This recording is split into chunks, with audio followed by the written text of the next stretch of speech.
ஒரு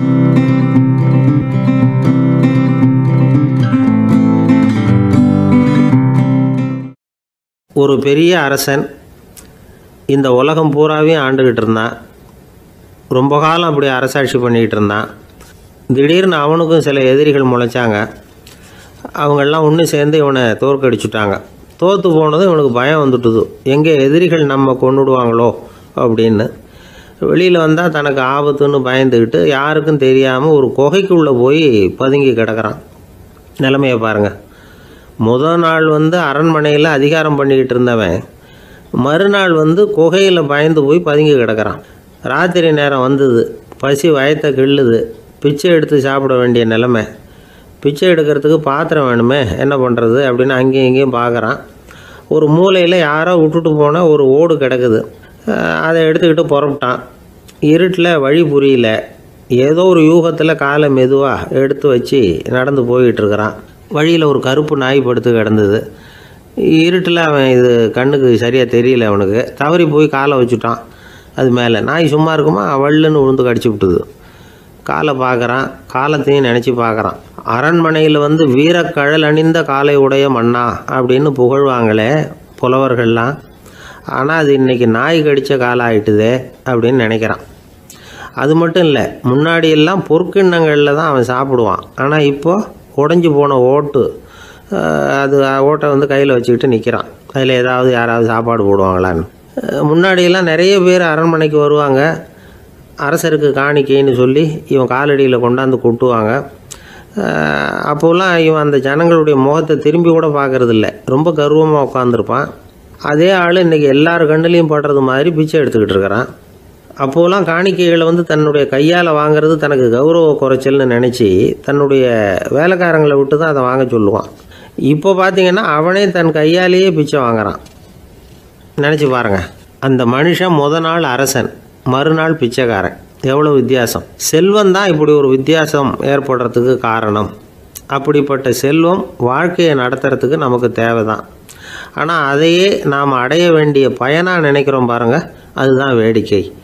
இதை நம்மாழ்வார் அழகாக ஒரு பாசுரத்தில் சொல்கிறார். ஒரு நாயகமாய் ஓட உலகுடன் ஆண்டவர், கருணாய் கவர்ந்த காலர், சிதைகிய பானையர், பெருநாடு காண இம்மையிலே பிச்சைதாம் கொள்வர், திருநாரணன் தாழ் காலம் பெற சிந்தித்து உய்மினோ அப்படிங்கிறார் நம்மாழ்வார். ஒரு பெரிய பணக்காரர் ஒரு துறவிகிட்ட போய், சாமி என்கிட்ட நிறைய பணம் இருக்குது, இருந்தாலும் நிம்மதி இல்லை, என்னால் நிம்மதியாக இருக்க முடியல, என்ன காரணம்னு கேட்டாராம். உடனே அந்த துறவி இதுக்கு நேரடியாக பதில் சொல்லாமல் பக்கத்தில் நின்றுக்கிட்டு இருந்த ஒரு குழந்தைய கூப்பிட்டார். அது ஓடியாந்தது. ஒரு ஆப்பிள் பழத்தை எடுத்து அது கையில் கொடுத்தார். அதை வாங்கிக்கிட்டு குழந்தை சிரிச்சுது. இன்னொரு பழத்தை எடுத்து கொடுத்தார். அதை இன்னொரு கையில் வாங்கிட்டு சிரிச்சுது. மூணாவது ஆப்பிள் எடுத்து கொடுத்தார். 2 பழத்தையும் நெஞ்சில் அணைச்சிக்கிட்டு 3ஆவது பழத்தையும் வாங்கிறதுக்கு முயற்சி பண்ணிச்சு. ஆனால் அது உடனே நழுவி கீழே விழுந்து உருண்டு ஓடிச்சு. ஏற்கனவே இருந்ததும் விழுந்துட்டுது. இப்போ அந்த குழந்தை அழ ஆரம்பிச்சுட்டுது. இப்போ அந்த துறவி பணக்காரர்கிட்ட சொன்னாராம், குழந்தைய கவனிச்சியா, 2 ஆப்பிள் போதும்னு அது நினச்சிருந்தா இப்போ அது அழ வேண்டிய அவசியம் வந்திருக்குமா அப்படின்னாராம். எதுவுமே அளவுக்கு மிஞ்சினா துன்பந்தான். இந்த காலத்தில் இதெல்லாம் யார் காதில் வாங்குறாங்க? ஒருத்தனை நல்ல வழிக்கு கொண்டு வரணும்னு நினச்சி அவனை கூப்பிட்டு உட்கார வச்சு இந்த கதையை சொல்லிகிட்டு இருந்தாங்க. சொல்லிவிட்டு அந்த குழந்தை செஞ்சது தப்பு தானே அப்படின்னு கேட்டிருக்கிறாங்க. ஆமாம், தப்பு தான், நானாக இருந்தால் அப்படி செஞ்சுருக்க மாட்டேன் நானா இவன். 2 பழமே போதும்னு சொல்லியிருப்பியா அப்படின்னு கேட்டிருக்காங்க. அப்படி இல்லைங்க, அவர் கொடுக்க கொடுக்க ஒவ்வொரு பழமாக வாங்கி பின்னாடி வச்சுட்டு மறுபடியும் கையை நீட்டுவேன் அப்படிங்கிறானா. இவெல்லாம் எந்த காலத்தில் திருந்துறது? ஒரு நாள் ஒரு 10-15 பள்ளிக்கூடத்து பிள்ளைங்க தேடிட்டு வந்தாங்க. உங்களை பார்த்துட்டு தான் போகணும், அதுக்காக தான் வந்திருக்கோம்னாங்க. என்ன விஷயம்னு கேட்டோம். நாங்கள்லாம் கூடி ஒரு முடிவு பண்ணியிருக்கிறோம், அதை உங்கள்கிட்ட சொல்லணும் அப்படின்னாங்க. அதுவும் ஒரு வாண்டு பையன் அதை சொன்னான். என்ன முடிவு அது அப்படின்னு கேட்டோம் ரொம்ப ஆர்வமாக. அதை இப்போ சொல்ல மாட்டோம், எங்களுக்கு பிடிக்கிற மாதிரி ஏதாவது ஒரு தகவல் சொன்னால் அதுக்கப்புறம் நாங்கள் அதை சொல்கிறோம் அப்படின்னா அந்த வாண்டு பையன். சரி, சின்ன பையன்கிட்ட இன்றைக்கி வசமாக மாட்டிக்கிட்டோம் அப்படின்னு நினச்சிக்கிட்டு அவங்களுக்கு தகுந்த மாதிரி ஒரு கதை சொல்ல ஆரம்பித்தோம். அது என்ன கதைன்னா, ஒரு பெரிய காடு, அதில் பலவிதமான மிருகங்கள். அந்த காட்டுக்கு ஒரு சிங்கம் தான் ராஜா. எப்பவும் காட்டுக்கு அது தானே ராஜா. ஒரு பெரிய யானைக்கு இது பொறுக்கலை. என்ன இது எப்போ பார்த்தாலும் இங்கே சிங்கத்துக்கே ராஜா பதவி கிடைக்குது, நான்லாம் எவ்வளவு பலசாலியாக இருக்கிறேன், அப்படி இருந்தும் எனக்கு அந்த பதவி கிடைக்கலையே அப்படின்னு தனக்குள்ளே பொறுமிக்கிட்டே இருந்தது. ராஜா பதவியை நினச்சி ரொம்ப ஏக்கம், அதுக்கு பதவி மோகம். இந்த சமயம் பார்த்து ஒரு குள்ள நரி கூட்டம் அதை தேடிட்டு வந்தது. ஐயா பெரியவங்களே, நீங்கள் இந்த காட்டுக்கு ராஜாவாக இருக்க ஆசைப்படுறீங்க, அதில் ஒன்றும் தப்பு இல்லை. ஆனால் அதுக்கு முன்னாடி நீங்கள் எங்கள் கூட்டத்துக்கு கொஞ்ச நாள் தலைவராக இருங்க, அதாவது ராஜாவாக இருங்களேன், உங்களுக்கும் ஒரு ட்ரைனிங் கிடைச்சது மாதிரி இருக்கும் அப்படின்னு சொல்லியிருக்குது இந்த கூட்டம், குள்ள நெறி கூட்டம். இதை கேட்ட உடனே யானைக்கு ரொம்ப சந்தோஷம் தாங்கலை. அதுதான் எப்போன்னு பதவிக்காக காத்துக்கிட்டு இருக்குதே. இருந்தாலும் கொஞ்சம் பிகுவோட, சரி நீங்கள்லாம் இவ்வளோ தூரம் என்னை தேடிட்டு வந்து கேட்குறதுனால மறுக்க முடியல அப்படின்னு ரொம்ப ஏதோ அவளுக்கு சிரமப்பட்டு ஒத்துக்கிறது மாதிரி ஒத்துக்கிட்டது. ஏதோ உங்கள் ஆசைக்கு கட்டுப்படுறேன், கொஞ்ச நாள் உங்கள் கூட்டத்துக்கு ராஜாவாக இருக்கிறதுக்கு சம்மதிக்கிறேன் அப்படின்னுது. உடனே அந்த யானை ராஜ நட போட ஆரம்பிச்சிட்டுது. யானை சாதாரணமாக நடந்தாவே எப்படி இருக்குங்கிறது நமக்கு தெரியும். அதுவே ராஜ நடந்தால் எப்படி இருக்கும் கற்பனை பண்ணி பாருங்கள். யானை முன்னாடி கம்பீரமாக போய்கிட்டு இருக்குது, தலைவர் இல்லையா, அதனால் குள்ள நரிகள்லாம் ரொம்ப அடக்கமாக அது பின்னாடி அணிவகுத்து போயிட்டுருக்குது. ராஜா வாழ்க, மன்னர் வாழ்க அப்படின்னு கோஷம் வேறு. யானைக்கு தலைகால புரியல, அவ்வளவு சந்தோஷம். அந்த யானைக்கு செருக்கு ஆணவம் எல்லாம் ஏற்பட்டு போச்சு. அதுக்கப்புறம் அது தரையை பார்க்குமா, நிமிர்ந்து நடக்க ஆரம்பிச்சுட்டுது. தரையை பார்க்குறதே இல்லை. அப்படி போயிட்டுருக்கிறப்போ ஒரு சதுப்பு நிலத்தில் திடீர்னு காலை வச்சுட்டுது. அவ்வளோதான், கால் உள்ளே போயிட்டுது. இன்னொரு காலை எடுத்து வச்சுது, அதுவும் உள்ளே போயிட்டுது. அந்த 2 காலையும் எடுக்கிறதுக்காக அடுத்த 2 காலையும் அழுத்திச்சு, அதுவும் உள்ளே போக ஆரம்பிச்சுட்டுது. இப்போ 4 காலம் வசமாக சேத்துல அழுந்தி போச்சு, எடுக்க முடியல. குள்ள நரிகள்லாம் அதை சுற்றி வந்தது. சிலது சுற்றி நின்று டான்ஸ் ஆட ஆரம்பிச்சுட்டுது யானையை பார்த்துட்டு. இதை யானை பார்த்தது. என்ன இது தலைவர், நான் தவிச்சிக்கிட்டு இருக்கிறேன், தொண்டர்கள்லாம் சுற்றி நின்று வேடிக்கை பார்த்துக்கிட்டு இருக்கிறீங்க, டான்ஸ் ஆடுறீங்க அப்படின்னு கேட்டுதான். தொண்டர்களே, தலைவர் நான் தவிச்சிக்கிட்டு இருக்கிறது உங்களுக்கு தெரியலையா? இப்போ உடனே உங்கள் தலைவரை காப்பாற்ற வேண்டியது உங்கள் கடமை இல்லையா அப்படின்னு கத்துச்சான் அந்த யானை. குள்ள நரிகளில் ஒன்று முன்னாடி நின்று அந்த யானையை பார்த்து தான், தலைவரே எங்களுக்கு ரொம்ப நாளாக ஒரு ஆசை, அந்த ஆசையை நிறைவேற்றிக்கிறதுக்காகத்தான் உங்களை எங்கள் தலைவராக ஏற்றுக்கிறோம்னு சொன்னோம் அப்படின்னு தான். என்ன ஆசைன்னு கேட்டிருக்கு யானை. யானை கறி சாப்பிட்டு பார்க்கணுங்கிறது எங்களுக்கு ரொம்ப நாளாக ஆசை, அது இன்றைக்கி தான் நிறைவேற போகுது அப்படின்னு தான் அந்த நரி. இதை கேட்ட உடனே அந்த யானை அப்படியே மூர்ச்சி ஆகிட்டு தான். நரிகள்லாம் அது மேலே ஏறி குதற ஆரம்பிச்சுட்டு தான். பதவி மேலே இருந்த பேராசை அந்த பலசாலியான யானையையே மாட்டி விட்டுட்டுது பார்த்தீங்களா அப்படின்னு சொல்லி முடித்தோம் இந்த கதையை அந்த சின்ன பிள்ளைங்கக்கிட்ட. சரிங்க, இப்போ நாங்கள் உங்களை தேடி வந்த விஷயம் என்னங்கிறத சொல்லவா அப்படின்னா ஒரு வாண்டு பையன். சீக்கிரம் சொல்லு தம்பி, சஸ்பென்ஸ் தாங்கலை அப்படின்னோம். அவன் மெதுவாக எங்களை பார்த்து சொல்கிறான், எங்களுக்கு கொஞ்ச நாள் நீங்கள் தலைவராக இருந்தால் தேவலை அப்படின்னா. ஒரு ஊரில் ஒரு கோயில் இருந்தது, ரொம்ப பழைய கோயில். உள்ளே போகிறதுக்கே பயமாக இருக்கும், எந்த நேரத்தில் இடிஞ்சு விழுந்துருமோ அப்படிங்கிற பயம். அப்படி இருந்ததுனால யாரும் துணிஞ்சு சாமி கும்பிடுறதுக்கு அங்கே போகிறதில்ல. கோயிலுக்கு வர்ற கூட்டம் கொஞ்சம் கொஞ்சமாக குறைய ஆரம்பிச்சுட்டுது. கோயில் நிர்வாகிகள் எல்லாரும் கூடி உட்காந்து பேசினாங்க, என்ன பண்ணலாம்னு யோசனை பண்ணாங்க. எந்த இடம் மோசமாக இருக்கோ அந்த இடத்த பழுது பார்த்தாங்க. அங்கே எங்கே வர்ணத்தை பூசி கொஞ்சம் அழகுபடுத்தி பார்த்தாங்க. ஏதோ இந்த ஊரில் கோயில்னு ஒன்று இருக்குது, அது மக்களுக்கு தெரியணும் அப்படிங்கிறதுக்காகத்தான் இப்படிலாம் பண்ணாங்க. இருந்தாலும் கோவில் இருக்கிற நிலைமை மக்களுக்கு தெரியும், அதனால் அங்கே வர்றது குறைச்சிக்கிட்டாங்க அவங்க. ஒரு கட்டத்தில் யாருமே வர்றதில்லை, நிலைமை அந்த அளவுக்கு ஆயிட்டுது. மறுபடியும் கோவில் நிர்வாகிகள் கூட்டம் நடந்தது. இந்த கூட்டம் கூட கோயிலுக்கு உள்ளே நடக்கலை, இடிஞ்சு விழுந்துருமோங்கிற பயம். அதனால் வெளியில் தான் உட்காந்து கூட்டத்தை நடத்தினாங்க.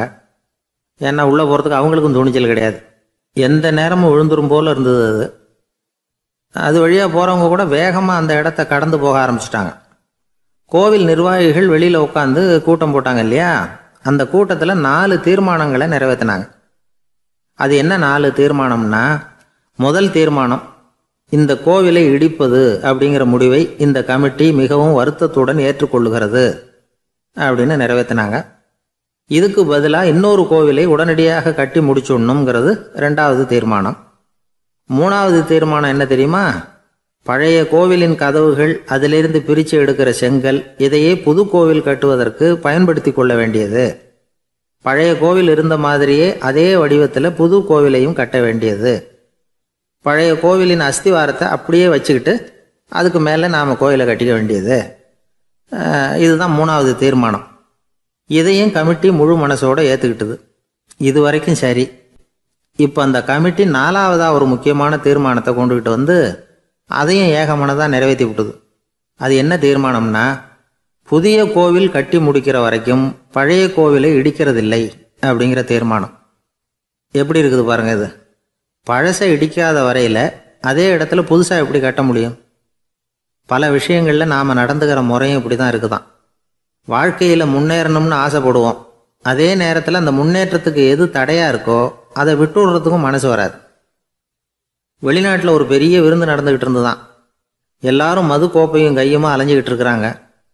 ஒருத்தர் மட்டும் கையில் எதுவும் இல்லாமல் ரொம்ப நல்ல பிள்ளையா சாதுவா ஒரு ஓரமாக தனியாக உட்காந்துருக்கிறார். அவர்கிட்ட நெருங்கி வாங்க மது சாப்பிட்லாம் அப்படின்னு கூப்பிட்டாங்களாம். என்னை வற்புறுத்தாதீங்க, நான் என் மனசுக்குள்ளே உறுதியாக தீர்மானம் பண்ணிவிட்டேன் அப்படின்னாராம். என்ன தீர்மானம் பண்ணியிருக்கீங்க அப்படின்னு கேட்டிருக்காங்க. ஏற்கனவே முழு போதையில் இருக்கும் பொழுது மறுபடியும் மது கோப்பையை தொடரதில்லை அப்படின்னு தீர்மானம் பண்ணியிருக்கேன் அப்படின்னாராம். ஒரு ஊரில் ஒரு குரு இருந்தார், ஜென் குரு. அவரை தேடிட்டு ஒரு மன்னர் வந்தார். வந்தவர் ஜப்பான் மன்னர். தோட்டக்கலையை பற்றி தெரிஞ்சுட்டு போகிறதுக்காக அவர் வந்தார். எப்படி தோட்டம் அமைக்கிறது அப்படிங்கிறத பற்றி அந்த குரு விவரமாக சொல்லி கொடுத்தாரு. 1 நாள் 2 நாள் இல்லை, 3 வருஷம் கற்றுக் கொடுத்தார். அதுக்கப்புறம் சொன்னார், நான் கற்றுக் கொடுத்துட்டேன், இனிமேல் நீங்கள் போகலாம், போய் தோட்டம் அமைக்கலாம். அதுதான் உங்களுக்கு பரிசை. தோட்டம் அமைச்ச பிறகு சொல்லி அனுப்புங்க, நான் வந்து பார்க்குறேன். நீங்கள் இங்கே என்னவெல்லாம் கற்றுக்கிட்டீங்களோ அதையெல்லாம் அங்கே செயல்முறையில் செஞ்சு காட்டுங்க அப்படின்னு சொல்லி அனுப்பி வச்சார். மன்னர் போனார். அரண்மனைக்கு பக்கத்திலேயே ஒரு பெரிய தோட்டத்தை உண்டு பண்ணினார். அழகான மரங்களையும் செடிகளையும் உருவாக்கினார். கிட்டத்தட்ட 1000 தோட்டக்காரர்களை பயன்படுத்தி 3 வருஷங்கள் முயற்சி பண்ணி அந்த அழகான தோட்டத்தை உருவாக்கினார். குருக்கிட்ட இருந்து செய்தி வந்தது, நாளைக்கு வந்து தோட்டத்தை பார்க்குறேன் அப்படின்னு. மன்னர் உடனே சுறுசுறுப்பாயிட்டார். முதல் நாளே தோட்டத்தை சுத்தப்படுத்தினார். ராத்திரி பூரா யாரும் தூங்கலை. எல்லாருக்கும் தோட்டத்தை ஒழுங்குபடுத்துகிற வேலை. அது அந்தந்த இடத்துல ஒழுங்காக இருக்குதா அப்படின்னு சரி பார்த்தாங்க. ஒரு தவறும் இல்லாத வகையில் அதை ஒழுங்குபடுத்தினாங்க. மறுநாள் குரு வந்தார், தோட்டத்தை பார்த்தார். அவருக்கு கோபம் வந்துட்டுது. மன்னருக்கு ஆச்சரியம், எப்பவும் சிரிச்சுக்கிட்டே இருக்கிறவர் இப்போ எப்படி இருக்கிறாரே அப்படின்னு. மெதுவாக குருக்கிட்ட போய் எல்லாம் சரியாக தானே இருக்குது அப்படின்னார். எல்லாம் சரிதான், ஆனாலும் எங்கே அந்த பொன்னிற காற்று அப்படின்னார். உதிர்ந்த இலைகள், பொன் மஞ்சள் நிற இலைகள் காற்றில் அப்படி புரண்டு ஓடுவதை நான் பார்க்க முடியவில்லையே அப்படின்னாராம். அது இல்லாமல் இந்த தோட்டம் உயிரோட்டம் உள்ளதாக இருக்காது, இதில் பாடல் இல்லை, ஆடல் இல்லை, அதெல்லாம் இல்லாமல் இந்த தோட்டம் ரொம்பவும் செயற்கையாக தெரியுதுன்னாராம். மன்னர் இப்போ தான் யோசனை பண்ணார். கீழே கிடந்த காஞ்சி போன இலைகள் மட்டும் இல்லை, மரத்தில் இருந்த காஞ்சி போன இலைகளையும் அப்புறப்படுத்தி சுத்தமாக வச்சிருக்கிறார். இறப்பும் வாழ்க்கையினுடைய ஒரு பகுதி தான். மரணம்ங்கிறது வாழ்க்கைக்கு எதிரானது அல்ல, அதை நிரப்பும் ஒரு பகுதி தான் அது. மரணம் இல்லையில் வாழ்க்கையே இல்லை அப்படிங்கிறது பெரியவங்க கருத்து. இப்போ அந்த தோட்டம் அழகாக தான் இருக்குது, இருந்தாலும் அது ஒரு ஓவியம் மாதிரி உயிர் இல்லாமல் இருக்கு. குரு ஒரு வாளியை கையில் எடுத்துக்கிட்டார். தோட்டத்தை விட்டு வெளியில் போனார். ஏற்கனவே வீசி எறிந்த அந்த சருகுகளை எல்லாம் அள்ளி கொண்டுகிட்டு வந்தார். உள்ள எல்லா இடங்கள்லையும் அதை வீசினார். உடனே காற்று அந்த காய்ந்த சருகுகளையும் பழுத்த இலைகளையும் அசைக்க ஆரம்பிச்சுட்டுது. இப்போ அங்கே சலசல சத்தம், சங்கீதம், இலைகளின் நடனம், ஓவியம் மாதிரி இருந்த அந்த தோட்டத்துக்கு இப்போ உயிர் வந்துட்டுது. இதுதான் அந்த பொன்னான காற்று அப்படின்னாராம் குரு. மன்னருக்கு புரிஞ்சுது. மிகப்பெரிய ஜென் கேள்வி ஒன்று உண்டு. உம்மான் அப்படிங்கிற ஒரு பெரிய குருவை பார்த்து துறவி ஒருத்தர் கேட்டாராம், இலைகள் எல்லாம் கீழே விழுந்து மரங்கள் மொட்டையாக இருக்கும் பொழுது என்ன நடக்கும்? இதுதான் கேள்வி. இதுக்கு உம்மான் சொன்ன பதில் பொன்னான காற்று, தி கோல்டன் விண்டு அப்படின்னாராம். இதுக்கு என்ன விளக்கம்னா, உன்னுடைய எண்ணங்கள் எல்லாம் உன்னுடைய மனசிலிருந்து கீழே விழுந்து உனது உள்ளுணர்வானது மொட்டையாக நிற்கும் நிலைதான் அது. உனது வேர்களின் அருகில் காற்று வீசுகிறது. எல்லா எண்ணங்களும் உன்னிலிருந்து வெகு தூரத்துக்கு புரண்டு கொண்டே சென்று விடுகிறது. நீ அவற்றை கடந்து விட்டால் நீ அவைகளுக்கெல்லாம் மேலெழுந்து கீழே பார்ப்பவனைப் போல நிற்க ஆரம்பித்து விடுவாய். அதுதான் தியானம் என்பது அப்படின்னு சொல்கிறாங்க. தியானம்ங்கிறது எண்ணத்துக்கு எதிரானதில்லை, தியானம்ங்கிறது எண்ணங்களை கடந்து செல்வது தான். அதுக்கப்புறம் நாம் பொன்னிற காற்றில் ஆட ஆரம்பிச்சிருவோம். இதுதான் பெரியவர்கள் சொல்கிறது. என்கிட்ட ஒருத்தர் தோட்டம் அமைக்கணும்னு யோசனை கேட்டு வந்தார். எல்லாம் சொல்லி கொடுத்தேன். செடிகள்லாம் செழிப்பாக வளரணும்னா வேர் காயாமல் பார்த்துக்குங்கோ, தினமும் தண்ணி விடுங்கோ அப்படின்னு சொல்லி அனுப்பி வச்சேன். ஒரு மாதம் கழித்து ஒரு தோட்டத்தை பார்க்குறதுக்காக போனேன். போய் பார்த்தா எல்லா செடியும் வாடி கிடக்குது. என்னங்க இப்படி பண்ணிவிட்டீங்கன்னு. நீங்கள் சொன்னபடி தான் செஞ்சேன்னார். என்ன செஞ்சீங்கன்னு கேட்டேன். வேர் காயாமல் பார்த்துக்க சொன்னீங்க, தினமும் ஒரு தடவை எல்லா செடியையும் ஒவ்வொன்றா பிடுங்கி பார்த்து வேர் காயாமல் இருக்கா அப்படின்னு பார்த்துட்டு அதுக்கப்புறம் தண்ணி பாய்ச்சினேன், அவ்வளவுதான் அப்படின்னார். ஒரு ஆள் வேகமாக நடந்து போய்கிட்டு இருந்தான்.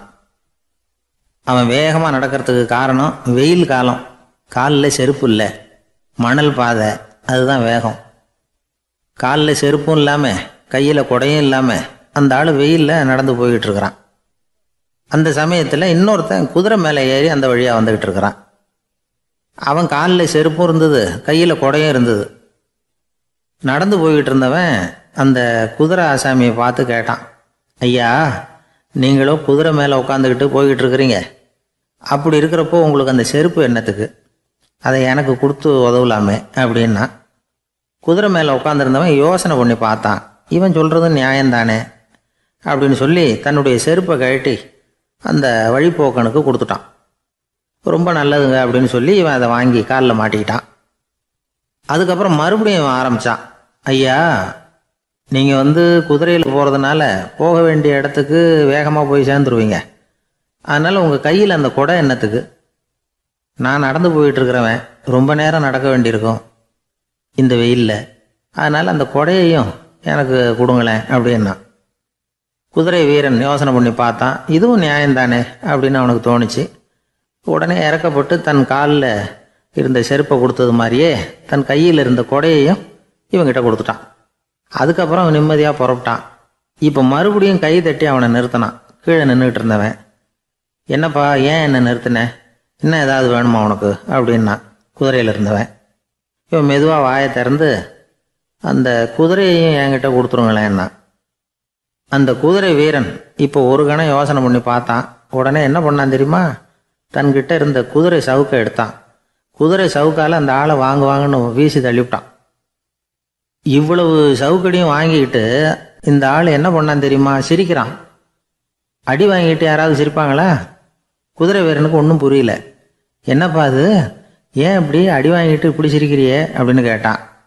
இப்போ அந்த வழிப்போக்கன் சொல்கிறான், ஐயா, நான் இப்படி சிரிக்கிறதுக்கு காரணம் இருக்குது.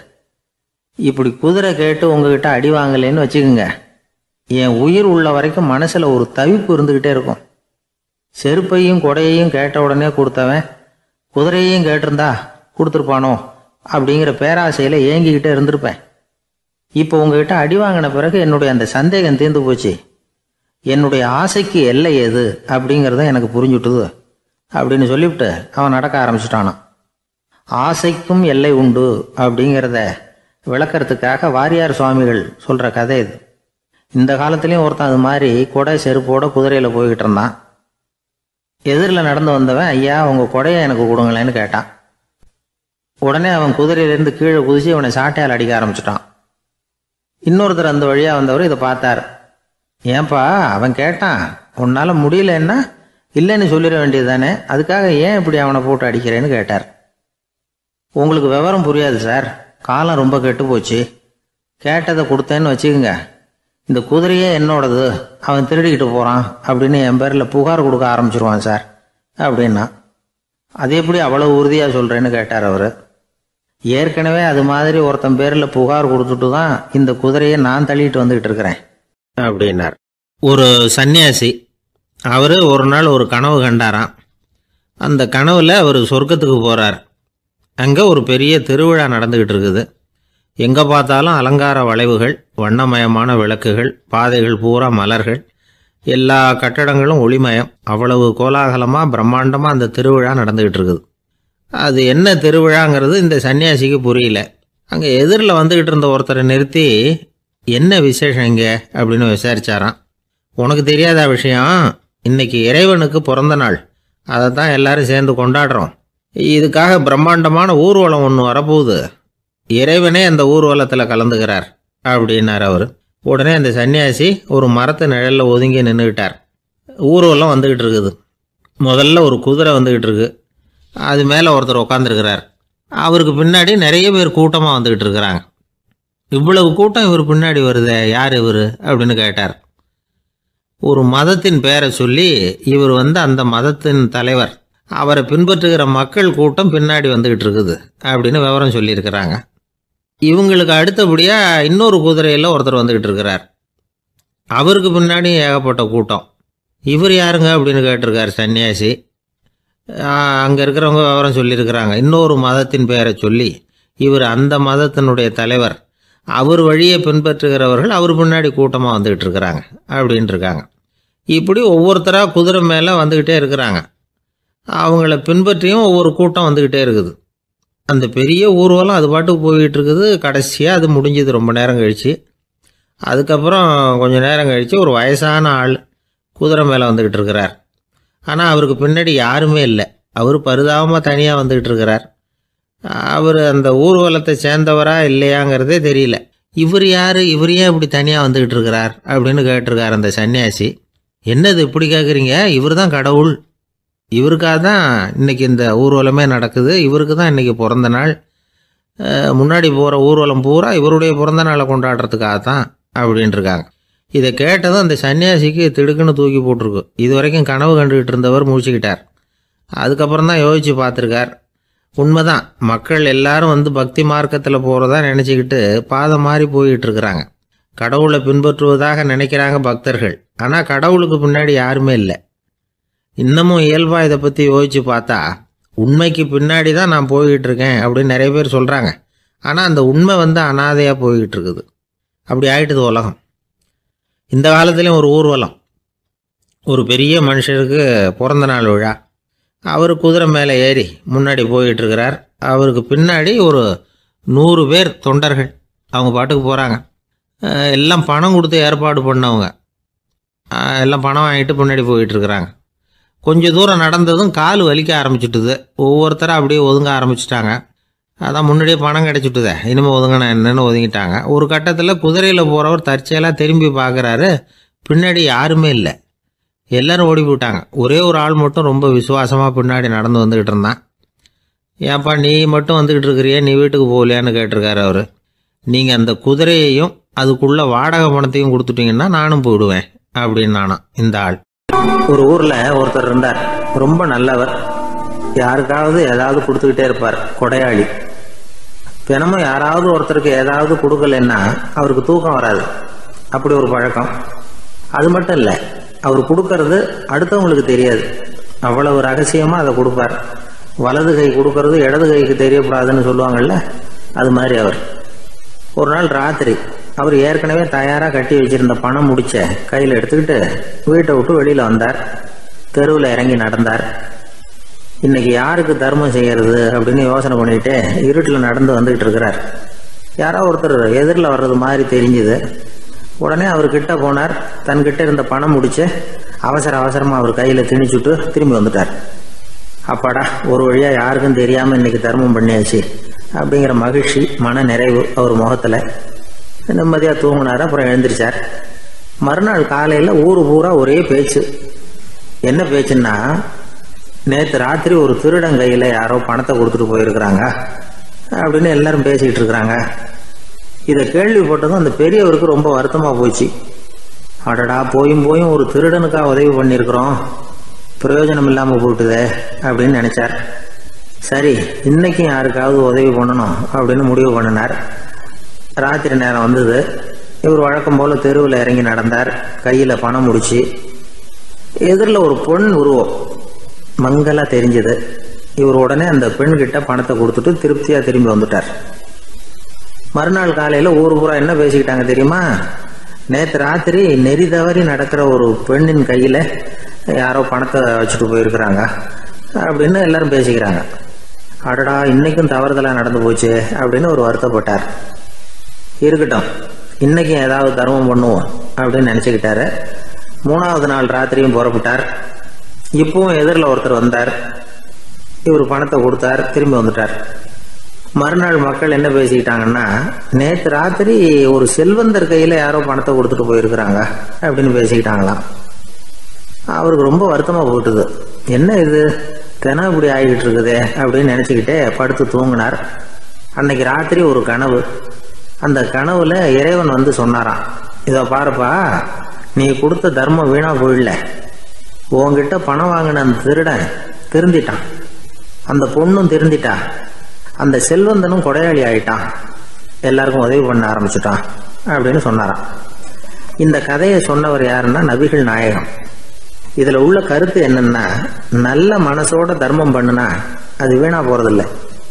இன்னொரு கருத்து, தர்மம் வந்து தன்னை மட்டுமல்ல அடுத்தவங்களையும் தீமையிலிருந்து காப்பாற்றும். இதுதான் நாம புரிஞ்சுக்க வேண்டியது. இந்த காலத்திலேயும் இது மாதிரி சில சம்பவங்கள் நடக்கிறது உண்டு. ஒரு பெரியவர் இருட்டில் நடந்து வந்துகிட்டு இருந்தாரு. எதிரில் வந்த ஒருத்தன் வலுக்கட்டாயமா ஒரு கையை பிடிச்சி ஒரு பண முடிப்பை கொடுத்து வச்சுக்க சொல்லிவிட்டு விலகி போயிட்டான். பெரியவருக்கு ஆச்சரியம், இந்த காலத்திலையும் இப்படி வலது கை கொடுக்கறது இடது கைக்கு தெரியக்கூடாதுன்னு நினைக்கிற கொடையாளிகள் உண்டு போல இருக்கு அப்படின்னு யோசனை பண்ணிக்கிட்டே நடந்தார். கொஞ்சம் தூரம் போயிருப்பாரு. அதுக்குள்ள அதே ஆள் திரும்பி வந்தான். கொடுத்த பண முடிப்பை திருப்பி கொடுங்க அப்படின்னு கேட்டு வாங்கிட்டான். இவருக்கு ஒன்றும் புரியல. ஏன் இப்படி பண்றேன்னார். அது ஒன்றும் இல்லைங்க, கொஞ்ச நேரம் இதை உங்ககிட்ட கொடுத்து வச்சிருந்தேன் அவ்வளவுதான் அப்படின்னா. ஏன்னு கேட்டார். என்னை பின்னாடி போலீஸ் தேடிக்கிட்டு வந்துகிட்டு இருக்குது, அதுதான் அப்படி பண்ணேன், இப்போ போயிட்டுது, இனிமே ஒன்றும் பயம் இல்லை அப்படின்னு சொல்லிவிட்டு அவன் பாட்டுக்கு நடந்து போறான். அவர் ஒரு பெரிய குடும்பத்தில் பிறந்தவர். இருக்கிற சொத்துக்கள் எல்லாத்தையும் வாரி வழங்கி விட்டு காட்டுக்கு புறப்பட்டார் தவம் செய்யறதுக்காக. இருந்தது ஊராவும் கொடுத்துட்டார், இனிமே எதுவுமே இல்லை கொடுக்கறதுக்கு. அப்போ கடைசியா ஒருத்தன் வந்து கையை நீட்டினானா, ஐயா ஏதாவது கொடுங்கன்றிருக்கான். அவர் பார்த்தார், கட்டியிருக்கிற வேட்டியை தவிர வேற எதுவுமே இல்லை. 8 முழம் பட்டு வேட்டி, ஜரிகை கரையோடு இருக்குது. கடைசியாக அதை தான் எடுத்துக்கிட்டு அவர் புறப்பட்டுருக்கார். அவர் பார்த்தார், எதிரில் அவன் பரிதாபமாக நின்றுக்கிட்டு இருக்கிறான். அந்த 8 முழ வேட்டியை 2ஆக கிழிச்சார். 4 முழத்தை அவங்ககிட்ட கொடுத்தாரு. மீதி 4 முழத்தை தன்னோட இடுப்பில் கட்டிக்கிட்டு அவர் காட்டுக்கு போயிட்டார். இவன் என்ன பண்ணான் தெரியுமா, கையில் கிடைச்ச 4 முழத்தை எடுத்துக்கிட்டு கடை வீதிக்கு போனான். பழைய பட்டு வேட்டி ஜருகை இதையெல்லாம் விலைக்கு வாங்குற வணிகர் ஒருத்தர் இருக்கார். அவர்கிட்ட போனான். இதை விலைக்கு எடுத்துக்கிறீங்களா அப்படின்னு கேட்டிருக்கான். அவர் வாங்கி பார்த்துருக்கார். ஆஹா, இது ரொம்ப அருமையான வேட்டி, விலை உயர்ந்த ஜருகை, இது ஏது உனக்கு அப்படின்னு கேட்டாரான். அவன் நடந்தது சொல்லியிருக்கான். அப்படின்னா ஒன்று செய்ய, இந்த வேட்டியோட இன்னொரு பாதியையும் மெதுவாக வாங்கிட்டு வந்துரு, உனக்கு நிறைய பணம் தர்றேன் அப்படின்னாரான் அந்த வணிகர். இவன் கொஞ்சம் யோசனை பண்ணி பார்த்தான். கொஞ்சம் இருங்க, தான் வந்துடுறேன் அப்படின்னு சொல்லிவிட்டு நேராக காட்டுக்கு போனான். அவர் எங்கே இருக்காருன்னு தேடி கண்டுபிடிச்சான். அவர் ஒரு இடத்துல தவக்கோலத்தில் இருக்கிறார். கட்டியிருந்த இடவேட்டியும் அவர் அறியாமல் நழுவி கீழே விழுந்து கிடக்குது. இவனுக்கு ரொம்ப வசதியாக போச்சு. அவரை கேட்க வேண்டிய அவசியமே இல்லை. மெதுவாக சத்தம் போடாமல் அடி மேலே அடி வச்சு நெருங்கினான். அவர் கண்ணை மூடிக்கிட்டு அவர் பாட்டு நின்றுட்டு இருக்கிறார். இவன் மெதுவாக போய் கீழே கிடந்த அந்த துணியை எடுத்துக்கிட்டு சத்தம் போடாமல் திரும்பி நடந்தான். ஒரு 2-3 அடி எடுத்து வச்சிருப்பான். அப்படி ஓட ஆரம்பிக்கிற சமயத்தில் அவன் காலில் கீழே கிடந்த முள்ளு ஒன்று நறுக்குன்னு தச்சு விட்டுது. வலி தாங்க முடியாமல் அம்மான்னு கத்திருக்கான். இந்த சத்தத்தினால கண்ணை மூடி நின்றுகிட்டு இருந்த அவரோட தவம் கலைஞ்சது. மெல்ல கண்ணை திறந்து பார்க்குறார். தன் இடையில இருந்த வேட்டி அவன் கையில் இருக்கு. இப்போ அவர் நினைக்கிறார். என்ன நினைக்கிறாருன்னா, இந்த வேட்டி மீது நான் வைத்த ஆசை அல்லவா அவனை திருடனாக ஆக்கி விட்டது அப்படின்னு நினைச்சாரான். இந்த வேட்டி மேல நாம வச்ச ஆசை அவனை திருடும்படி ஆக்கி விட்டதே அப்படின்னு நினைச்சாரான். இது எப்பேற்பட்ட மனநிலை அப்படிங்கிறத கொஞ்சம் யோசனை பண்ணி பாருங்க. தான் ஒரு பொருள் மேல வச்ச பற்று இன்னொரு மனிதன் திருடனாக ஆகிறதுக்கு காரணம் ஆயிட்டுதேன்னு நினைக்கிறார். அப்படி நினைச்ச அந்த பெரியவர் யார் தெரியுமா? அவர் தான் மகாவீரர். இழந்துட்டேங்கிறிய, நீ என்னத்தை கொண்டுகிட்டு வந்த எங்க இழந்துடுறதுக்கு? நீ என்னத்தை உண்டாக்குன இது அழிஞ்சுட்டுதுன்னு சொல்றதுக்கு? இதுதான் அவருடைய சிந்தனை. இன்றைக்கு நம்ம சிந்தனையெல்லாம் வேற மாதிரி இருக்குது. ஒருத்தன் நடுத்தருவில் உட்காந்து அழுதுகிட்டு இருந்தான். அந்த வழியா வந்தவர் ஒருத்தர், ஏன்பா அழறேன்னு கேட்டாராம். 5 ரூபா சார், இந்த இடத்துல விழுந்துட்டுது, ரொம்ப நேரமா தேடுறேன், கிடைக்காது போல இருக்கு அப்படின்னு சொல்லிவிட்டு அழறான். எப்போ தொலைஞ்சதுன்னு கேட்டாராம் அவரு.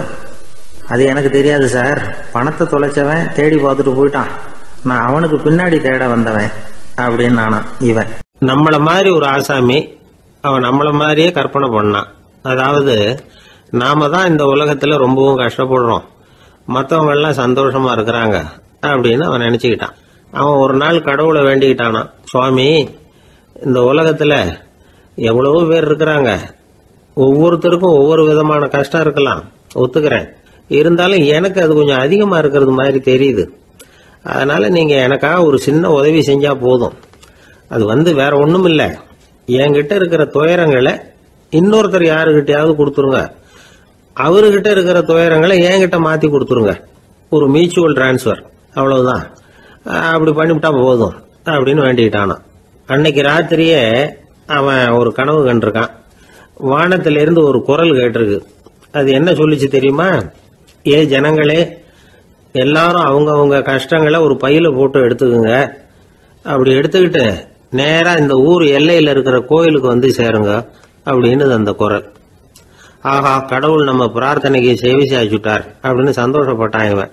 உடனே என்ன பண்ணா, தன்கிட்ட இருந்த கஷ்டத்தையெல்லாம் ஒரு சாக்கு பையில போட்டு எடுத்துக்கிட்டான். வீட்டை விட்டு வெளியில வந்தான். தெருவில் இறங்கி நடக்கிறான். அங்க பார்த்தா ஏகப்பட்ட பேர் ஆளுக்கு ஒரு பைய தூக்கிக்கிட்டு கோயிலுக்கு போயிட்டு இருக்கிறாங்க. சில பேர் மூட்டையா கட்டி தலையில சுமந்துக்கிட்டு போயிட்டு இருக்கிறாங்க. இவன் பார்த்தான். இவனுக்கு ரொம்ப ஆச்சரியமா இருந்தது. ஏன்னா எல்லாரும் வச்சிருக்கிற பைய இவன் பைய விட பெருசா இருந்தது. இவன் பை தான் இருக்கிறதுலயே கொஞ்சம் சின்னதா தெரிஞ்சது. இப்ப அவன் மறுபடியும் சாமியை வேண்டிக்கிட்டான், கடவுளே, இப்ப உள்ள சூழ்நிலையை கவனிச்சா என்கிட்ட இருக்கிற பைய பரவாயில்லன்னு தோணுது. அதனால வேற பை எதையும் மாத்த வேணாம், இதுவே பரவாயில்ல, இந்த பையோட திரும்பி வீட்டுக்கு போனா போதும்னு நினைக்கிறேன் அப்படின்னு ஏதோ நினைக்க ஆரம்பிச்சுட்டான் அவன். எல்லாரும் கோயிலுக்கு போய் சேர்ந்தாங்க. கோயில்ல அந்த குரல் மறுபடியும் கேட்டுது. எல்லாரும் அவங்கவுங்க பைகளை சோகத்துல தொங்க விடுங்க, திடீர்னு விளக்குகள் அணையும், மணி அடிக்கப்படும், அதுதான் அடையாளம். அந்த சமயத்துல இருட்டுல உங்களுக்கு வேண்டிய பைய நீங்க மாத்தி எடுத்துக்கலாம், தேர்ந்தெடுத்துக்கலாம். வெளிச்சம் இருக்கிறப்பவே உங்களுக்கு பிடிச்ச பைக்கு பக்கமா பார்த்து நீங்க நின்னுக்கலாம் அப்படின்னு சொல்லி விவரம் சொல்லிச்சான் அந்த குரல். அப்படி சொன்னதுக்கு அப்புறம் திடீர்னு விளக்கு அணைஞ்சுது, மணி அடிச்சுது. கொஞ்ச நேரம் கழிச்சு மறுபடியும் விளக்குகள்லாம் எரிஞ்சுது. இப்போ பார்த்தா எல்லாரும் அவங்கவுங்க பையையே கெட்டியா பிடிச்சிட்டு நிக்கிறாங்க. இவனும் அப்படியே நிக்கிறான். இவன் மெதுவா பக்கத்துல நிக்கிறவங்க கிட்ட கேட்டானா, ஏன் நீங்க பைய கையிலேயே வச்சிருக்கிறீங்க, செவுத்துல மாட்டலையா அப்படின்னு கேட்டிருக்கான். இல்லப்பா, நீ ஏன் கையிலேயே வச்சிருக்கிறியோ அதே காரணத்துக்காக தான் நாங்களும் வச்சிருக்கிறோம். நம்ம கவலைகளை பத்தி நமக்கு ஓரளவுக்காவது தெரியும். ஆனா மற்றவங்க கவலைகள் நமக்கு பரிச்சயம் இல்லாதவை, பழக்கம் இல்லாதது. அதனால நமக்கு தெரிஞ்ச கவலைகளை சமாளிக்கிறது சுலபம். தெரியாததை சமாளிக்கணும்னா மறுபடியும் ஆரம்பத்தில இருந்து ஆரம்பிக்கணும். அதனால பழைய நண்பர்களோட வாழறது தான் மேல் அப்படின்னு நானான். அதுக்கப்புறம் அவன் தன்னோட பைய போதும்னு வீட்டுக்கு திரும்பி வந்துட்டானான். இது ஒரு பெரியவர் சொல்லி இருக்கிற கதை. அதனால நம்ம கிட்ட இருக்கிற கஷ்டங்கள் தான் பெருசு, அதை இன்னொருத்தங்கிட்ட கொடுத்துட்டு மாத்திக்கலாம் அப்படின்னு நினைக்கிறது தப்பு. இதே மாதிரி இன்னொரு சம்பவம். ஒரு ஊர்ல ஒரு நாள் ராத்திரி ஆகாயத்திலிருந்து கடவுள் குரல் கேக்குது. இந்த ஊர்ல இருக்கிற ஜனங்கள்லாம் கொஞ்சம் கவனிங்க, உங்களுக்கு ஒரு செய்தி. அதாவது இங்க இருக்கிற ஜனங்கள்லயே கொஞ்சம் கூட கவலையே இல்லாத ஆள் யாருன்னு எனக்கு தெரியணும். அதனால எல்லாரும் அவங்க கவலைகளை ஒரு பையில போட்டு எடுத்துக்கிட்டு கோயிலுக்கு வாங்க அப்படின்னாரு கடவுள். உடனே வரிசையா எல்லாரும் வர ஆரம்பிச்சாங்க. எல்லார் கையிலயும் பை இருந்தது, சின்னதும் பெருசுமா. கவலையே இல்லாத ஆள் யாருன்னு தேடினார் கடவுள். ஒரே ஒரு ஆள் மட்டும் கையில எதுவும் இல்லாம வெறும் கையை வீசிக்கிட்டு ரொம்ப ஜாலியா நடந்து வந்துகிட்டு இருந்தான். கடவுள் அவங்க கிட்ட போனார். ஏப்பா, உனக்கு கவலையே இல்லையா அப்படின்னு கேட்டார். எனக்கும் சில கவலைகள்லாம் உண்டு அப்படின்னு அவன். எங்க அதெல்லாம்னு கேட்டிருக்காரு கடவுள். பின்னாடி லாரியில வந்துகிட்டு இருக்கு அப்படின்னு அவன். ஒரு காட்டுல ஒரு நரி இருந்தது. ஒரு நாள் காலை நேரம் அது தன்னுடைய இருப்பிடத்துல இருந்து வெளியில வந்தது. கொஞ்ச தூரம் நடந்து வந்தது. அப்பதான் அது தன்னோட நிழலை கவனிச்சு பார்த்தது. பார்த்தா அது ரொம்ப நீளமா பெருசா இருக்குது. காலை நேரத்துல நிழல் அப்படித்தானே இருக்கும். ஆனா அந்த நரிக்கு அந்த விஷயம் தெரியல. தன்னுடைய நீண்ட பெரிய நிழலை பார்த்து ஆச்சரியப்பட்டது. ஆஹா, நாம இவ்வளவு பெருசாவா இருக்கிறோம் அப்படின்னா என்னுடைய காலை சாப்பாட்டுக்கு ஒரு யானை இல்லைன்னா ஒரு ஒட்டகம் கிடைச்சாதான் சரியா இருக்கும் போல இருக்கு அப்படின்னு முடிவு பண்ணிட்டுது. உடனே ஒரு யானை அல்லது ஒட்டகத்தை தேடி அலைஞ்சது, எங்க கிடைக்கும்னு. கிடைக்கவே இல்லை. மத்தியானம் 12 மணி ஆயிட்டுது. பசியோடு அலையுது. இப்போ தன்னோட நிழலை பார்த்தது அது. மத்தியான நிழல் எப்படி இருக்கும், அது ரொம்பவும் குறுகி போய் தெரிஞ்சுது. உடனே அந்த நரி என்ன நினச்சிக்கிட்டு தான் தெரியுமா, காலை ஆகாரம் சாப்பிடாததுனால நம்ம உடம்பு இப்படி அழிச்சு போட்டுதே அப்படின்னு நினச்சிக்கிட்டு தான். கொஞ்ச நேரம் கழித்து மறுபடியும் தன்னுடைய நிழலை பார்க்குது. அது இன்னமும் குறுகி போய் காலடியிலே வந்துட்டுது. அதுக்கு பயமாக போயிடுது. ஐயையோ, இன்னும் கொஞ்ச நேரத்தில் நாம் இறந்துருவோம் போல இருக்க, இப்போ என்ன செய்யறது? இந்த சமயத்தில் ஒரு எறும்பு கிடைச்சா கூட போதும், அதை நம்ம காலை ஆகாரமாக நினச்சி சாப்பிட்டுள்ளாமே அப்படின்னு நினச்சிதான். நம்முடைய நிழல் கூட நம்மளை மாதிரியே தான் அடிக்கடி மாறிக்கிட்டே தான் இருக்குது. அது எப்பவும் ஒரே மாதிரி இருக்கிறது இல்லை. மனிதனுக்கு ஏற்படுகிற தன்முனைப்பு இருக்கு பாருங்க, ஈகோ, அது கூட ஒரு நிழல் மாதிரி தானா. அப்படி நினைக்க ஆரம்பிச்சுட்டா அதனால ஏதும் பிரச்சனை வராதான். தன்முனைப்பை நிழல் போலவே ஏற்றுக்கொள்ளுங்கள் அப்படிங்கிறது பெரியவங்க கருத்து. ஒரு காரியத்தை வெற்றிகரமாக நல்ல விதமாக செஞ்சு முடிக்கிறோம்னு வச்சுக்கோங்க, அந்த சமயத்தில் ஒரு வித நுட்பமான தற்பெருமை நமக்குள்ள உண்டாகுது. இது இயற்கையானது, அதனால இது மேலே பற்று வைக்கக்கூடாது. அப்படி வைக்க ஆரம்பிச்சுட்டா அந்த தற்பெருமை ஒரு நிரந்தர விருந்தாளியாக நம்மகிட்ட தங்கிக்கும். நம்ம நிழல் எப்படின்னு பாருங்க, நாம் நடக்கும் பொழுது நம்ம பின்னாடியே வரும். தன்முனைப்பையும் அப்படியே நினச்சிக்கோங்க. நிழல் யாருக்கும் எந்த பிரச்சனையையும் உண்டாக்குறது இல்லை. ஆனால் அந்த நிழலை கண்டே நாம் பயப்பட ஆரம்பிச்சுட்டா நாம் எதுலேயும் வெற்றி காண முடியாது. நிழலோட சண்டை போடக்கூடாது. அது மாதிரி தன்முனைப்போடவும் நாம் சண்டை போட வேண்டியதில்லை. இல்லாத ஒன்றோடு சண்டை போடுறது எப்படின்னா, அது இருட்டோட சண்டை போடுறது மாதிரி. நாம் நிழல் கிடையாது, நம்ம கிட்ட இருக்கிற தன்முனைப்பு ஒரு நிழல். நம்ம நிழலையும் நமக்கு சமமாக பார்க்குறோம் பாருங்க, அங்கே தான் சிக்கலே ஆரம்பம். இப்போ நாம் நடந்து போய்கிட்டு இருக்கிறோம், நம்ம நிழல் தரையில் விழுது. யாரோ ஒருத்தர் நம்ம நிழல் மேலே காலை வச்சு நடந்து போகிறார். உடனே அவர்கிட்ட சண்டைக்கா போகிறோம், ஏண்டா என் நிழலை மிதிச்ச அப்படின்னு. நமக்கு தெரியும் அது நிழல் தாங்கிறது. அவர் உங்கள் மேலே நடக்கலை, உங்களுடைய நிழல் மேலே தான் நடக்கிறார். அது மாதிரி உங்கள் தன்முனைப்பின் மேலே யாராவது நடந்தால் உங்களை அவமானப்படுத்துறதா நினைக்கிறீங்க. காரணம், நாமளும் நம்ம தன்முனைப்பும் ஒன்றுங்கிற நினைப்பு தான் காரணம், மற்றபடி வேற ஒன்றும் கிடையாது. நம்ம நிழல் மேலே நடக்கிறவர் நம்மளை காயப்படுத்துறதில்லை. தன்முனைப்பை வேண்டாத ஒன்றாவும் பார்க்க வேண்டியதில்லை. அது இயற்கை. நிழலை உங்கள் முன்னாடி வைக்க வேணாம், அது உங்கள் பின்னாடியே இருக்கட்டும். நிழலின் நிழலாகி விடாதீர்கள், நீங்கள் நீங்களாகவே இருங்கள். இதுதான் சான்றோர் சிந்தனை. ஒரு பேருந்துல ஒரே நெரிசல். ஒருத்தர் பக்கத்தில் நின்றுகிட்டு இருந்தவர்கிட்ட ரொம்ப பணிவாக விசாரிச்சார், ஏன் சார் நீங்கள் ஏதாவது பெரிய உத்தியோகத்தில் இருக்கிறீங்களா அப்படின்னார். அப்படிலாம் ஒன்றும் இல்லைங்க என்னார் அவர். அப்படின்னா வேற ஏதாவது அரசியலில் பெரிய பதவியில் இருக்கிறீங்களா அப்படின்னு கேட்டார். அதுவும் இல்லைங்கன்னார். சரி, பணமாவது அதிகமாக வச்சுருக்கீங்களா அப்படின்னு கேட்டார். அப்படிலாம் ஒன்றும் கிடையாது சார்னார் அவர். அப்புறம் எதுக்குடா என் காலை மிதிச்சுக்கிட்டு இருக்கிற, எடுறா காலை அப்படின்னாராம் இவர். ஒரு ஆள் இருந்தார், அவர் தன்னை ஒரு குருன்னு சொல்லிக்கிட்டார். மௌன குரு, வாயே திறக்கிறதில்ல. அவருக்கு 2 சீடர்கள் உண்டு. இவங்க தான் வர்றவங்க கிட்ட பேசுவாங்க, விளக்கம் கொடுப்பாங்க. ஒரு நாள் இந்த சீடர்கள் 2 பேரும் எங்கேயோ வெளியில் போயிட்டாங்க. அந்த நேரம் பார்த்து ஒருத்தர் அங்கே வந்தார், குருக்கிட்ட போனார். குருவே, புத்தர்னா என்னன்னு கேட்டார். குருவுக்கு ஒன்றும் புரியல. அவர் உண்மையான குருவாக இருந்தாவில் புரியும். அவர் திருன்னு முழிக்க ஆரம்பிச்சிட்டார். இந்த நேரம் பார்த்து இந்த சீடர்கள் எங்கேயோ போயிட்டாங்களே, என்ன பண்ணுறது, உதவிக்கு யாராவது கிடைக்க மாட்டாங்களா அப்படின்னு அப்படியே சுற்றி பார்க்குறார். அங்கே பார்க்குறார். வந்தவர் இதை கவனித்தார். ஏதோ புரிஞ்சுக்கிட்ட ஒரு மாதிரி அடுத்த கேள்வி கேட்டார். தர்மம்னா என்ன சுவாமின்னார். குருவுக்கு ரொம்ப சங்கடமாக போச்சு. நம்ம நிலைமை இப்படி ஆகிட்டுதே, இக்கட்டில் மாட்டிக்கிட்டோமே அப்படின்னு நினச்சபடியே விட்டத்தை பார்த்தார். அப்புறம் குனிஞ்சு தரையை பார்த்தார். அப்படியே உட்காந்துக்கிட்டார். வந்தவர் உடனே அடுத்த கேள்விக்கு போயிட்டார்.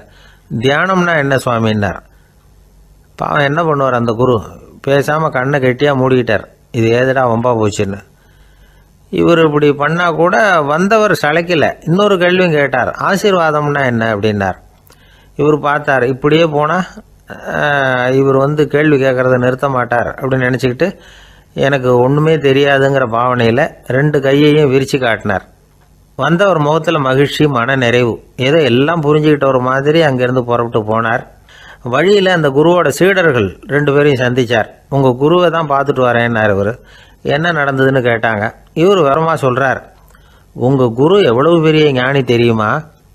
புத்தர்னா என்னன்னு கேட்டேன், அதுக்கு அவர் அப்படியும் இப்படியும் பார்த்தார். அதுக்கு என்ன அர்த்தம் தெரியுமா? மக்கள் புத்தரை வந்து அங்கேயும் இங்கேயும் தேடுறாங்க, உண்மையில் அவர் அங்கேயும் இங்கேயும் தேடி கண்டுபிடிக்க முடியாது அப்படிங்கிறத அவர் செய்கை மூலம் உணர்த்தினார். அதுக்கப்புறம் தர்மம்னா என்னன்னு கேட்டேன். அவர் மேலேயும் கீழையும் பார்த்து தர்மம் சமமானது, அதில் உயர்வு தாழ்வு இல்லைங்கிறத உணர்த்தினார். அதுக்கப்புறம் தியானம்னா என்னன்னு கேட்டேன். கண்ணை மூடிக்கிட்டார். கண்ணை மூடி காணுகிற அற்புதம் அது அப்படிங்கிறத புரிஞ்சுக்கிட்டேன். கடைசியாக ஆசீர்வதிக்கப்படுறது பற்றி கேட்டேன். கைகளை நீட்டி உதவுறது தான் அது அப்படிங்கிறத தன்னுடைய இருகை விரித்து உணர்த்தினார். எவ்வளோ பெரிய மகான் அவர் அப்படின்னு சொல்லிவிட்டு அவர் பாட்டு போயிட்டார். சீடர்கள் அதுக்கப்புறம் மெதுவாக குருக்கிட்ட வந்து சேர்ந்தாங்க. அவங்கள பார்த்ததும் குருவுக்கு கோபம் வந்துட்டுது. அடே பாவிகளா, எங்கடா போய் தொலைஞ்சிங்க, நான் ஒரு ஆளுகிட்ட மாட்டிக்கிட்டு என்ன பாடுபட்டிருக்கேன் தெரியுமான்னார். இது மாதிரி தான் நாம் சாதாரண மனிதர்களின் புற வேடங்களிலேயே மயங்கி போயிடுறோம். அவங்க பேச்சு, செய்கை, பார்வை இதிலெல்லாம் ஏதோ பெரிய தத்துவம் இருக்கிறதாக நினச்சிக்கிறோம். உண்மையிலேயே அந்த தத்துவங்கள் யாருக்கு சொந்தம்? அவங்களுக்கு இல்லை, நமக்கு தான் சொந்தம். நாம் தானே அதை கற்பிச்சுக்கிட்டோம். நம்மை நாம் அடையாளம் கண்டுக்கிறது இல்லை, நாம் யாருங்கிறது நமக்கு புரியறதில்ல. அதுதான் இன்றைக்கி நடக்கிறது. அதனால தான் அடுத்தவங்களை தேடி ஓடிக்கிட்டு இருக்கிறோம். சில வீடுகளில் கூட இது மாதிரி சைகைகள் உண்டு. சில குடும்ப தலைவர்கள் தினமும் காலையில் கண்ணை கெட்டியாக மூடிக்கிட்டு கை ரெண்டையும் சுத்தமாக விரித்து வச்சுக்கிட்டே உட்காந்து தியானம் பண்ணுறது வழக்கம். எதுக்காக அப்படி பண்ணுறீங்கன்னு ஒருத்தரை பார்த்து கேட்டேன்.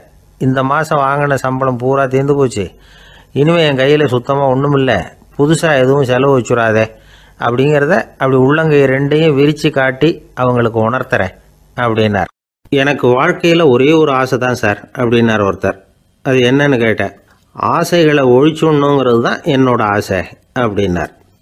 இப்படி ஆசைகளை ஒழிக்க வேண்டும் அப்படிங்கிறதையே ஒரு ஆசையாக கொள்வது அபத்தம் அப்படிங்கிறார் ஒரு பெரியவர்.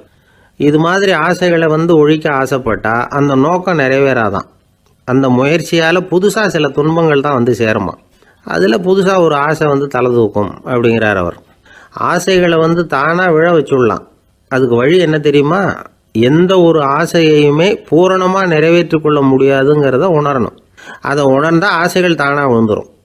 அதை விட்டுட்டு ஆசைகளை விட்டுடணுங்கிறதையே ஒரு ஆசையாக வச்சுக்கிட்டு அதுக்காக கடுமையாக முயற்சிகளையும் செஞ்சுக்கிட்டு நான் ஆசைகளை விட்டுட்டு ஞானோதயம் அடையிறதுக்கு கடுமையாக முயற்சி பண்ணிகிட்டு இருக்கிறேன் சார் அப்படின்னு சொல்லிக்கிட்டு இருந்தால் எந்த காலத்துலேயும் ஞானோதயம் வரப்போகிறதில்ல. அதுக்கு பதிலாக துன்பந்தான் சேரும் அப்படிங்கிறது அவரோட கருத்து. எந்த ஒரு ஆசையையும் பூரணமாக நிறைவேற்றி கொள்ள முடியாது அப்படிங்கிறத உணரணும்.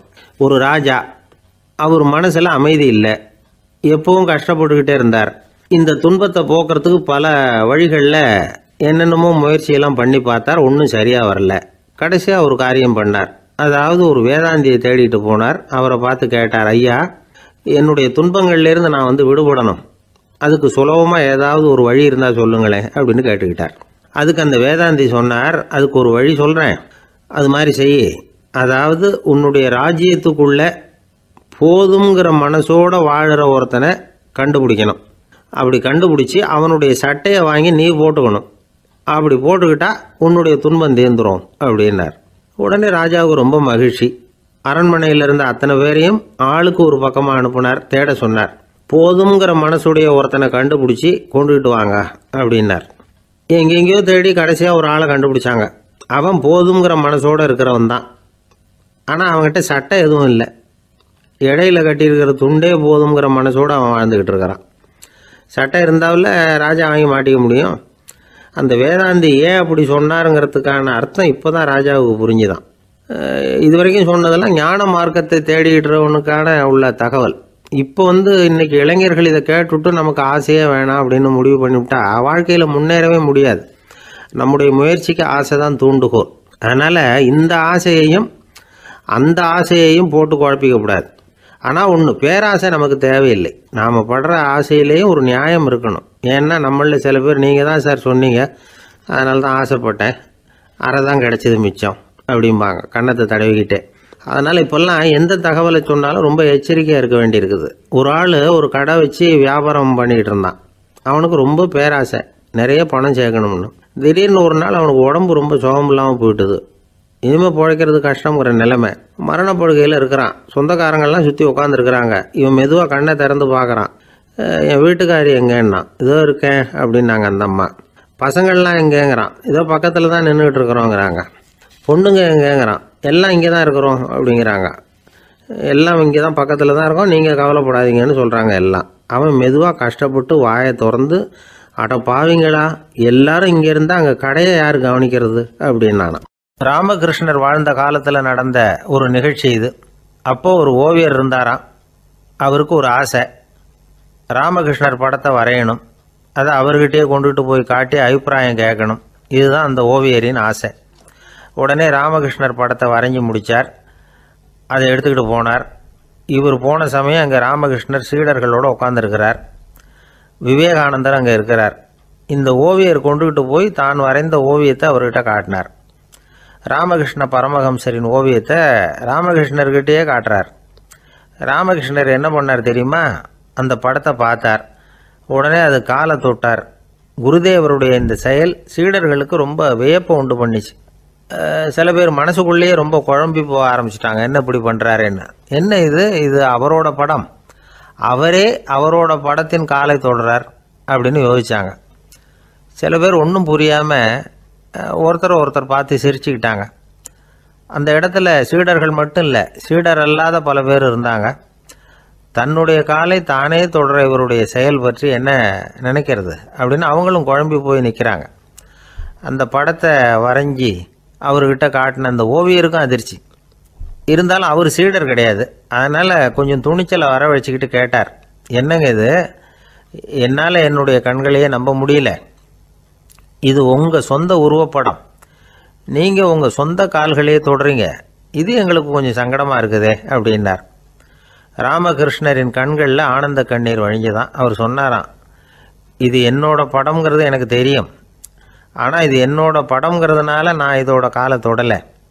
நீ என்னுடைய சமாதி நிலையை இந்த படத்தில் படம் பிடிச்சி காட்டியிருக்கிற, அதனால் அதோட காலை தொடறேன். சமாதி நிலையில் யார் இருந்தாலும், அது என்னுடைய படமாக இருந்தாலும் சரி அல்லது வேறு யாருடைய படமாக இருந்தாலும் சரி, படம் யாருதுங்கிறது முக்கியம் இல்லை.